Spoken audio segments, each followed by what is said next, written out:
এখন আমরা অনুশীলনী 7.2 এর কত নম্বর অঙ্ক করব? 12 নম্বর অঙ্ক করব। তো যে কোনো অঙ্ক করতে হলে স্যারের কি করতে হয়? অঙ্কটি আগে ভালো মতো রিডিং করে নিতে হয়। তাহলে চলো অঙ্কটা আগে ভালো মতো রিডিং করে নেই। অনুশীলনী 7.2 এর 12 নম্বর অঙ্কটা বলেছে লিজা ও শিখার বয়সের অনুপাত 2:3। এই যে দুটো তোমরা ফোঁটা দেখতে পাচ্ছো এটাকে বলা হয় অনুপাত। এটাকে কি বলা হয়? অনুপাত। তাহলে লিজা ও শিখার বয়সের অনুপাত 2:3 বছর।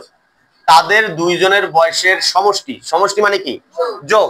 তাদের দুইজনের বয়সের সমষ্টি 30 বছর হলে কার বয়স কত? এখানে আমাদেরকে অনুপাতটা সম্পর্কে বুঝতে হবে। এখানে দুইজনের বয়সের অনুপাত কি দেওয়া আছে দেখো তো, 2:3। তাহলে তাদের সাধারণ বয়সের অনুপাতটা কত হবে?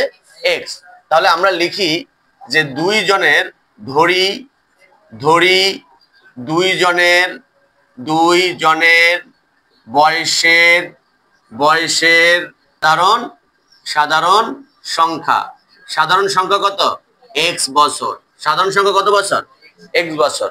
এখানে অনুপাত মানে বুঝছো, দুইজনের বয়সের অনুপাতটা অর্থাৎ সাধারণ সংখ্যাটা এমন একটা সংখ্যা যেটা দিয়ে 2 রে গুণ করলে লিজার বয়স পাওয়া যাবে, আবার 3 রে গুণ করলে শিখার বয়স পাওয়া যাবে। তাহলে সুতরাং লিজার বয়স কত হবে? সুতরাং লিজার বয়স সমান 2x বছর। লিজার বয়স কত? আবার সুতরাং শিখার বয়স কত? শিখার বয়স 3x বছর। কি কথা বুঝছো না বুঝো নাই? এখানে এটা কিন্তু ভালো মতো মনে রাখবা যে এখানে দুইজনের বয়সের অনুপাত 2:3 বছর। তো এখানে অনুপাত বলতে এমন একটা সাধারণ সংখ্যা হবে যে সংখ্যাটা দিয়ে 2 রে গুণ করলে লিজার বয়স পাওয়া যাবে এবং 3 রে গুণ করলে কার বয়স? শিখার বয়স পাওয়া যাবে। তো সেই সাধারণ সংখ্যাটা তো আমাদের জানা নাই। জানা আছে 5 হবে না 7 হবে নাকি 2 হবে, এটা তো আমাদের জানা নাই। এই জন্য আর যেহেতু এটা সমীকরণের অঙ্ক সেহেতু আমরা সাধারণ সংখ্যাটা কত ধরে নিয়েছি? x। ওই x দিয়ে আমরা কি করছি? 2 রেও গুণ করেছি, ওই x দিয়ে আমরা 3 রেও গুণ করেছি। তাহলে এই 2x কার বয়স? লিজার বয়স। আর শিখার বয়স কত? 3x বছর। এখন দুইজনের বয়সের যোগফল আবার কত? 30 বছর। অর্থাৎ 2x আর 3x এই দুটো যোগ করলে কত হবে? 30 বছর হবে। তাহলে আমরা লিখবো এখন যে প্রশ্ন মতে কি লিখবো আমরা?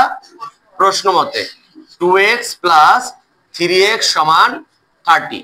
2x + 3x সমান 30। এখন তো বুঝছো যে কেন যোগ দিলাম, কারণ এখানে লেখা আছে তাদের দুইজনের বয়সের সমষ্টি 30। আর দুইজনের বয়স কত? একজনের 2x আর একজনের 3x। এখন দুইজনের যোগফল দিয়ে কত হয়েছে? 30। এখন এটা কি অঙ্ক? সমাধান অঙ্ক, সমীকরণ অঙ্ক, সমাধান অঙ্ক। তাহলে এখানে 2টা গরু, এখানে 3টা গরু। x কে আমরা গরু ধরি, হ্যাঁ? তাহলে এখানে 2টা গরু, এখানে 3টা গরু। কয়টা গরু হয়? 5টা গরু। তাহলে আমরা কি লিখবো এখানে? 5x সমান 30। x এর সাথে 5 কি আকারে আছে? গুণ আকারে আছে। আবার তোমরা কি জানো x এর সাথে যেটা গুণ আকারে থাকে সাংখ্যিক সংখ্যা সেটাকে কি বলে? সহগ বলে। কি বলে? সহগ। তাহলে x এর সাথে সহগ থাকলে সেটা পাশে গিয়ে কি হবে? ভাগ হবে।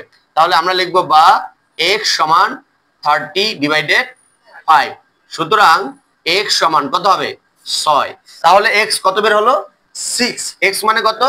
6। x এর পরিবর্তে কত লিখতে পারবো? 6। ওই সাধারণ সংখ্যাটা কত বের হলো? 6।